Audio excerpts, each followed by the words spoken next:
Hey guys, what's up? Lyndon here, and today I have the pleasure of having a conversation with Brent Louis. Brent, what's up? Hi, I'm good. Cool. And Brent is a realtor, so we're going into the second phase of HubSpot for Realtors, right? So similar to the first one that we did, today we're just going to chop it up with Brent a little bit just to get an understanding from him as to how has his HubSpot journey and real estate work together. So Brent, what's up, man? Tell us a little bit about yourself. I am good. Been in real estate for roughly about 2 years now. Right. I would say, as I like to tell people, the rental side of real estate kind of get immune to me. It's something that is very easy to do. Right. But as it relates to the sale, as we have a lot of things within the different processes and trying that. So Right. it's a learning process. So it has been an interesting journey. Cool. I always admire you guys because you guys, your rules are just as similar as mine, especially as a independent consultant. So we know we have to go out there, we have to do our sales. Yeah. But what was interesting though is that we actually met through a webinar that we did last year. Correct. Right? And I wanted to maybe give us an idea as to that first introduction, like from the webinar. I know that you moved from the webinar going straight into, getting your HubSpot account. Like, what is it about the webinar and what is it that appealed to you that you saw that was going to bring value to you from there? No, honestly, I actually did know about HubSpot before.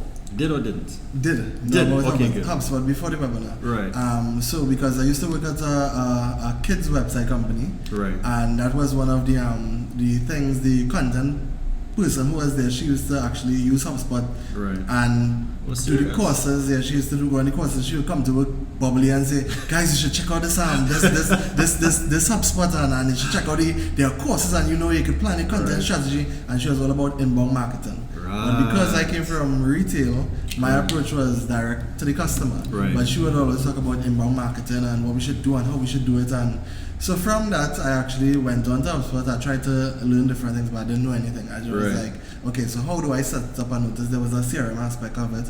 So it was kind of interesting. I didn't know what to do. I just went on and created an account. Right. So last year, when I saw the webinar, I was like, okay, let me see what more I could learn, because I tried to go through some of the courses to learn Right. things on HubSpot, but again, it wasn't really applicable to me and what what you're I was doing, doing right. and stuff. Yeah.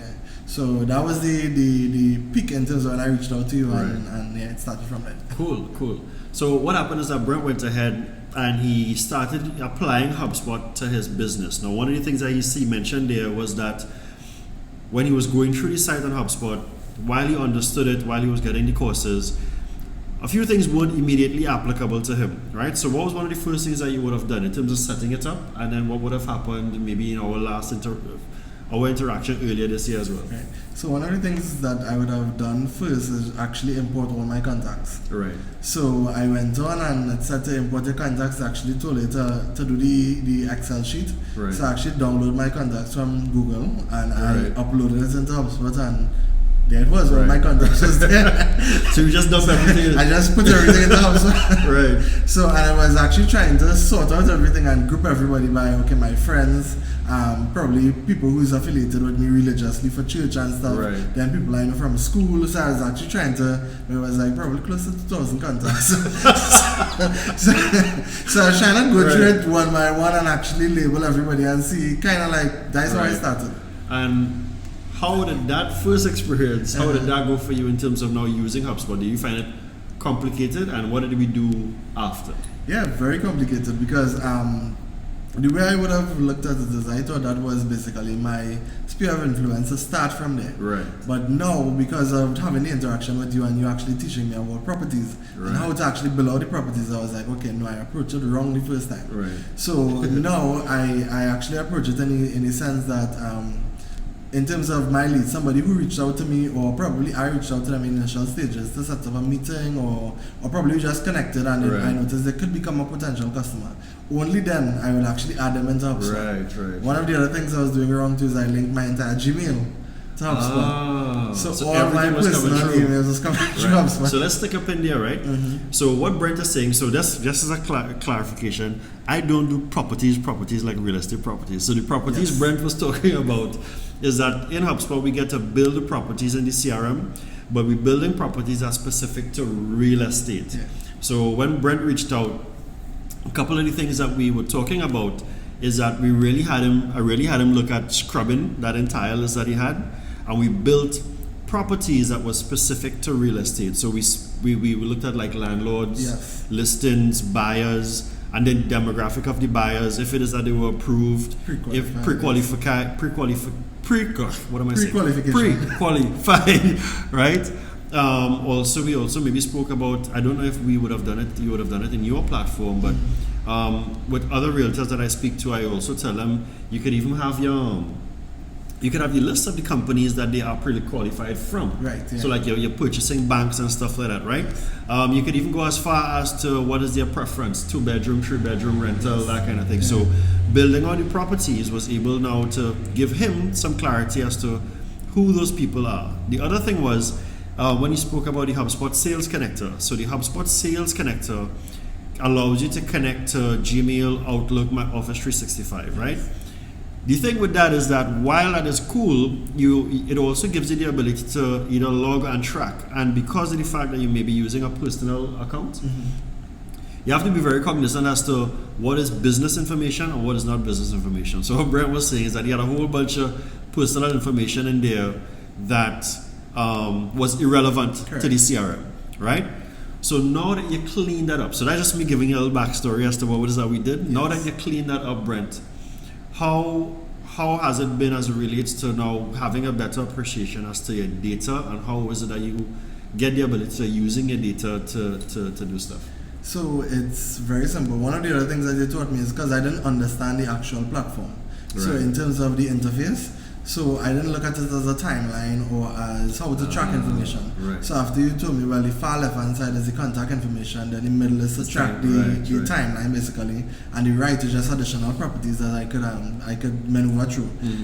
So that because to add the deal, I would have always gone back up to the top to add a deal, but now I actually know how to use the platform and with the filtering technique as well too. So let's just say I have a timeline or a date for people who promise to close or to pay by the end of the month, then I would actually be able to filter that to see all my contacts or whatnot, or even have a better forecast in terms of what is coming up at the end of this month. Yeah. That's dope. So it makes it easier for you to strategize, to see who you need to focus on this month and that kind of thing. And as well as simple thing as to see how much leads I have for one particular property.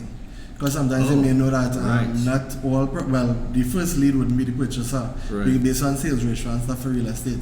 So one of the things it allows me to do now, I could filter through different properties or different leads for that particular. Because one of the things I did when I created the properties aspect in HubSpot is I have the interest open, meaning that I could type in that field. So whatever property I have, so let's just say is long circular 1-bedroom. I would just type in that so I could see all the interest for long circular so 1-bedroom. It filters based upon. Yes. That's dope. Yeah. So Brent is actually now using his listings and creating filters for that listings, and he pulls it up. Now we wouldn't even go into what his strategy is. We just leave that as all Brent's personal information. But one of the key things with that is that when you're using a CRM, especially, and we're being specific to HubSpot here, but when you're using HubSpot, I like to tell people, if you do not have a strategy, don't use HubSpot. Just continue doing the things that you're normally doing. Yeah. But once you have a strategy, you now get the ability to execute on that. And one of the cool things I like too is that HubSpot gives you additional information, so that you can now better execute on the strategies that you already have. So Brent, overall, how would you now give your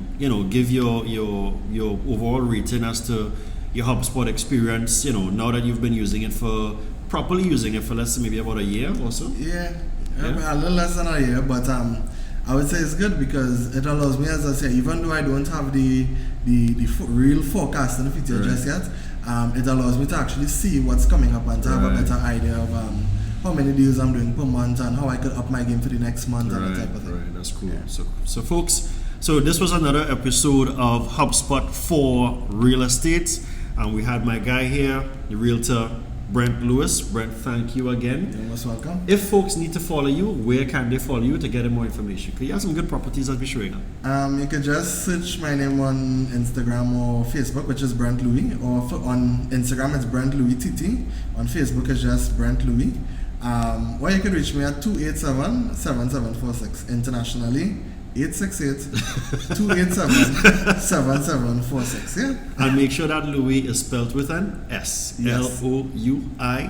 Correct. Like All right, Saint Louis, but just without the Saint. Yeah. All right, folks. So thank you for tuning in. Take care, Brent. Thank you for joining. You're most welcome. All right.